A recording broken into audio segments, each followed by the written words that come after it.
Hello, my name is Tony Jones, and this is my 6-year-old daughter Taryn, and we're going to discuss for you today the book that I read for class.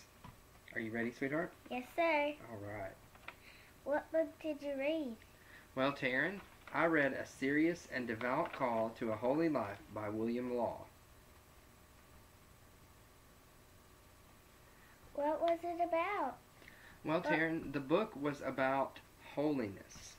And holiness is about how we live our life before God. You see, Paul says in Ephesians that we are to be imitators of Christ. And so William Law discusses how we are to be imitators of Christ, how we are to intentionally live our lives to follow after Christ and to bring God glory. I think it was Rick Warren's book that said that our purpose here on earth is to bring God glory. And Law kind of echoes that in his first several chapters when he says that everything we do is to bring God glory, is to bring Him praise, is to show His image in us. And so we are to intentionally do everything, no matter how menial we think it is, no matter how silly or how trifling, as he says, that we think it is. We are to do it so that God can get the glory. And we're not to engage in things for personal gain.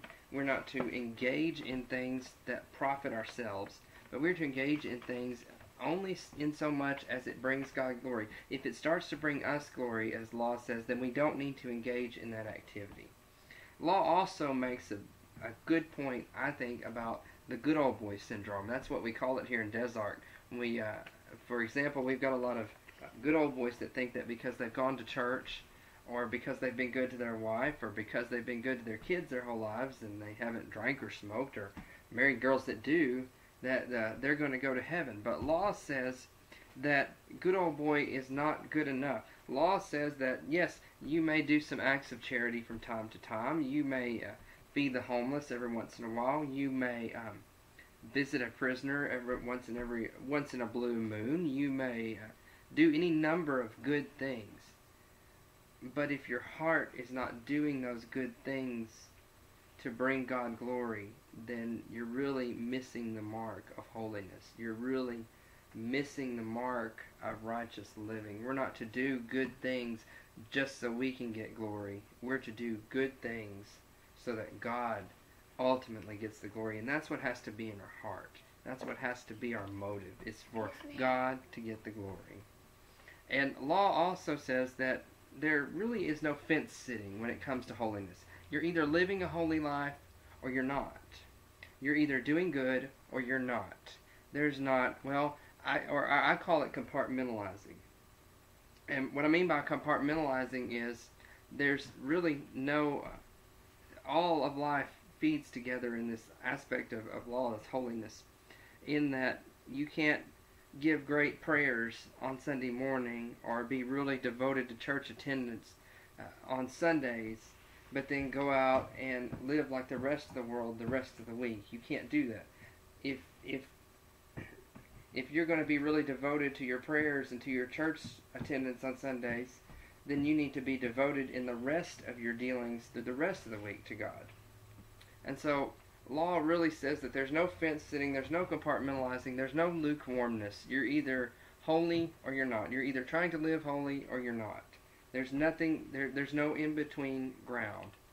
And Law does a great job of using a lot of really great illustrations in his book. We'll get to that in just a second, won't we? Yes. What is the Law's view of Salvation. What is Law's view of salvation? Well, I'll tell you that the writer of the book of James would have loved to have had this book on his shelf. You see, Law really hammers home the idea of works. And while he doesn't come out and say that works save you, Law's view, as I perceive it, as I read it, is that if you really are saved, then you will have those works, because your salvation is not complete until your glorification.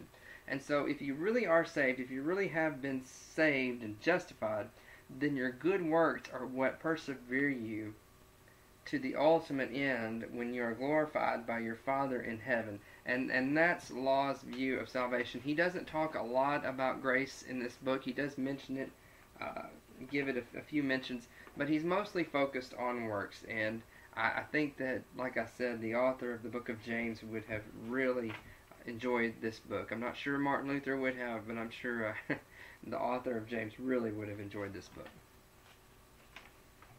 What is Law's view of sin? Law had a very interesting view of sin, and it was very convicting for me personally. Law says that basically that sin is sin. That there's no measure of sin. There's no sin and that is greater or lesser than another sin. That if you're a mass murderer or something along those lines that that society thinks is really horrendous and really egregious, Law says that the subtle sins that kind of creep into our lives as Christians that we don't see or we don't always look out for are just as bad as those gross sins, are just as terrible as those sins that society abhors, that society calls terrible.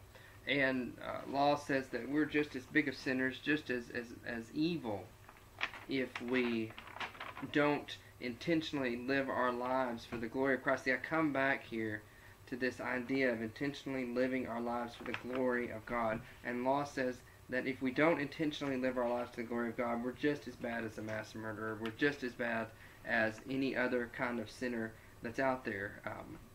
We often take our view of sin from the world, and what the world considers terrible, we consider terrible. We often, for example, zero in on homosexuality. But Law says that Law would say that we could zero in on homosexuality, but what we really need to zero in on is why 50% of the marriages in our churches end in divorce. That's what we need to zero in on. Those are the subtle sins that keep us from living our lives to the glory of God. Not necessarily the gross sins. Those will happen. But those very subtle sins. Or, we zero in on drunk driving. Well, we don't often hear from the pulpit sermons about social drinking. And that's a far more subtle sin, but a far more evil sin, because it undermines God's work in the church. And it undermines our ability and our brothers and sisters' ability to give glory to Christ and to live our lives intentionally, again, intentionally, for the glory of Christ. What did you like about this book?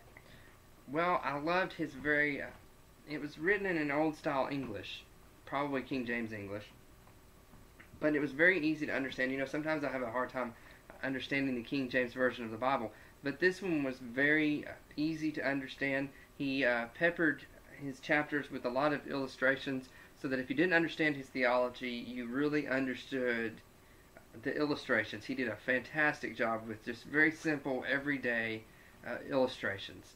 And I really appreciated his theology and his bringing to the forefront some things that we as Christians really need to deal with. What did you not like about this book? Well, first of all, I didn't like that it was so very convicting, because as I read chapter after chapter, I had to ask myself, am I really doing everything I can for the glory of God? Do I live my life intentionally? Does every action I do, is its intent to bring glory to God, or is its intent to bring glory to myself? To back up just a little bit, one of the things I liked about the book too is he said that ministers and lay people are called to the same level of holiness. Some think that ministers are called to a different level of holiness, but Law says that ministers and lay people are called to the same level of holiness. And so I really like that, because we are all people before God's sight. There's not a special category for pastors and then a special undercategory for lay people. There's all one category. We're all humans. We're all responsible for God for our actions. Now, one thing I didn't particularly care for, and this is just my own preference, he just didn't talk a lot about grace. And it really made you seem, if you read the book in its entirety, it made you that seem like you have to do an awful lot of hard work for salvation, someone could misinterpret that as necessary. Daddy. I got it. As necessary. Works are necessary for salvation. Well, Taryn, this has been really fun. Have you enjoyed it? Yes. I really appreciate you helping me with this. Tell my professor what grade you think I should make for this. A. An A? Well, I sure appreciate you